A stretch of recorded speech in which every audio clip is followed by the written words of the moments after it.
Francis Carco, c'est à la fois au son de l'accordéon, c'est en jouant de l'accordéon que Nénette a rencontré Léon.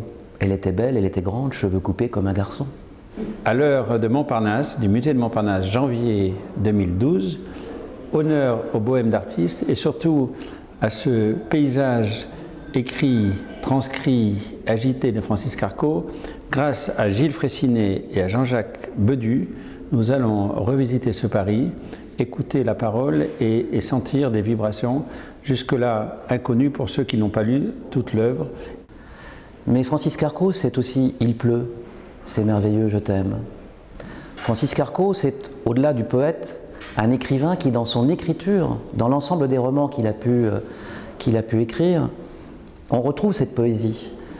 La pluie inonde les romans de Francis Carco. Il n'y a pas un roman de Francis Carco dans lequel il n'évoque pas cette pluie, ce ruissellement, ces réverbères, la nuit. Je me souviens de la bohème, de mes amours de ce temps-là. La bohème, ça, pour moi, commence à Montmartre. D'ailleurs, Carco y arrive un jour de neige, en 1910, dans des conditions d'ailleurs assez effroyables.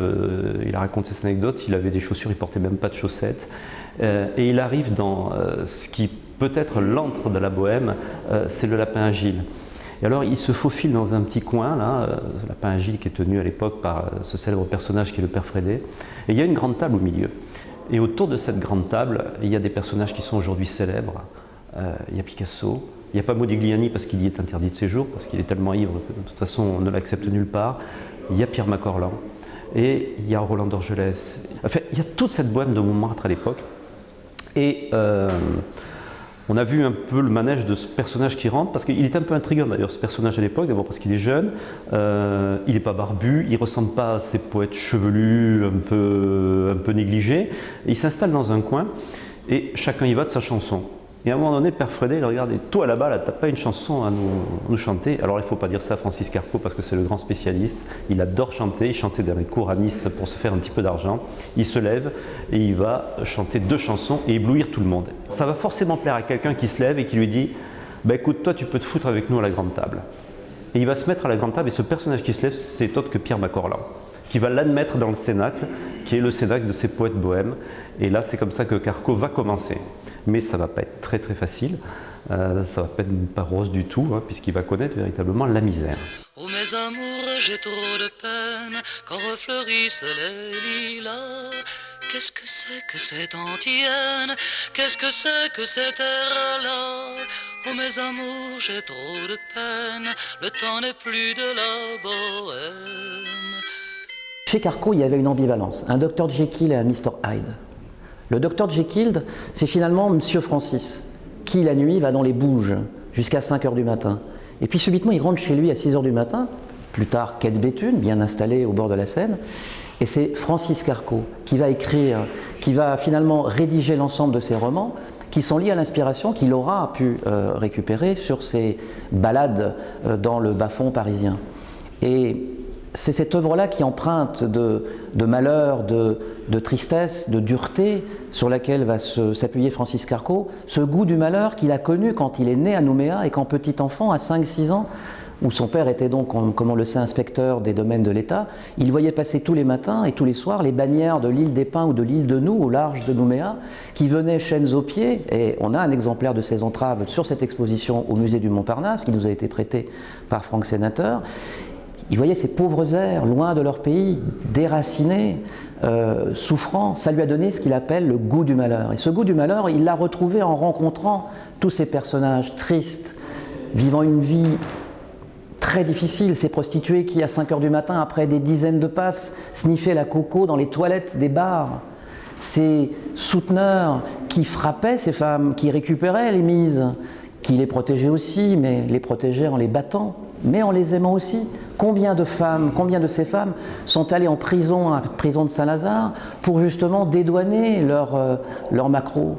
C'est tout ce monde-là que Carco a réussi à mettre sur la place publique. N'oublions pas que les succès de Jésus Lacaille, des Innocents, de l'équipe, c'est un succès qui est d'abord né chez les lecteurs bourgeois. En 1913 ou 14, Carco écrit à Léopold Marchand, son ami, « Je vais en foutre plein la gueule aux bourgeois ». Un vieil fougue de barbarie, m'où essoufflait la marjolaine. Oh mes amours de ce temps-là, jamais les mortes ne reviennent. Carco va décrire ce monde-là. Et les bourgeois et les bourgeoises vont lire ces ouvrages, ils vont pénétrer ce milieu, ce milieu interlope qui les attire, mais on ne va surtout pas à Clichy, au bas Montmartre, on a peur de prendre un coup de surin. Et subitement, on va découvrir ce monde-là. Et avec cette lecture vont se lancer tous les bals à Jo, les balles de la rue de Lappe. Et d'ailleurs, Carco va participer au succès de ces bals populaires où on n'hésite pas à voir le soir des dames bourgeoises amenées par leurs chauffeurs, déposées à l'entrée de ces bals et danser avec les gros bras des halles, la java, et puis repartir le soir. Elles se sentent encanaillées. Elles en redemandent, ces bourgeoises, de la lecture. Et les rapins aussi, et les prostituées disent « mais ils parlent de nous, c'est bien, tout le monde en redemande ». D'où le succès de Carco de l'époque. Il tirait à des dizaines de milliers d'exemplaires. J'aurais bien aimé vous raconter beaucoup plus de choses et sur Carco et sur Macorlan, puisque les deux sont quand même très, très proches. N'oubliez pas que Carco est mort dans les bras de Macorlan. C'est quand même extraordinaire, ça. Non seulement c'est Macorlan qui l'a fait, lui a donné sa place au lapin agile, mais c'est lui qui a recueilli son dernier soupir. Le parcours que nous avons monté avec Anne Heger, qui est sur le co-commissariat avec moi, commence par une partie qui s'appelle la route du bagne, où on évoque la jeunesse de Carco dans le monde du bagne. La deuxième partie s'intéresse aux poètes fantaisistes, puisqu'il est d'abord et avant tout poète. La troisième partie s'intéresse aux romanciers des Apaches et des filles de joie. La quatrième partie s'intéresse à l'ami des poètes, des écrivains et des peintres, pour terminer ensuite sur le témoin de son temps, puisque comme on le sait, à la fin de sa vie, Carco écrira beaucoup de témoignages, de reportages sur ses souvenirs et sur tout ce Paris, tout ce Paname, de Montmartre au quartier latin jusqu'à Montparnasse, qui a fait finalement l'ensemble de son œuvre.